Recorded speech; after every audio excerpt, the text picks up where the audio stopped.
Henry Chandler Cowles. Leo loved the Indiana Dunes. He loved the feel of warm sand squishing between his toes and the sound of Lake Michigan whispering secrets to the shore. One sunny afternoon, while exploring near a pond, he heard a deep, rumbly voice. "Ahem, watch where you're hopping, young man."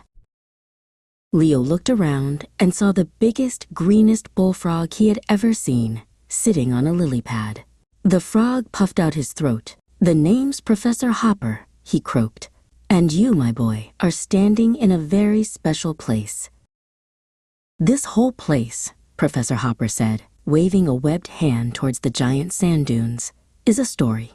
A story a very smart man named Henry Chandler Cowles started to read a long, long time ago, back in 1896. Henry was a scientist from the University of Chicago, the frog explained. He wore a big, round hiking hat and spent all his time right here, studying how these giant dunes were built, one tiny grain of sand at a time. Henry discovered something amazing. Professor Hopper croaked. He called it plant succession. He saw how special pioneer plants, like this marram grass, were the first to grow. Their long roots act like a net, holding the sand down so it doesn't blow away. Once the marram grass stabilized the sand, Professor Hopper continued, other plants could find a home. First came small shrubs, then sturdy oak trees, creating the beautiful forests you see behind the dunes today. "But the story isn't over," said the professor.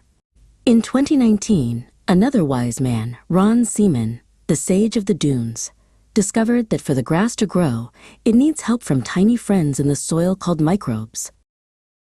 Ron Seaman also calls this place the Museum of Nature and Industry, Professor Hopper said proudly.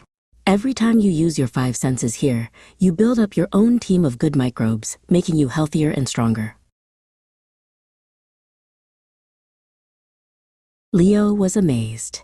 "Wow, so the dunes are always teaching us new things." "Exactly," boomed Professor Hopper. "If you want to learn more about Henry, his notes and pictures are kept safe at the University of Chicago's archives. Just have a grown-up call first to let them know you're coming," the frog advised.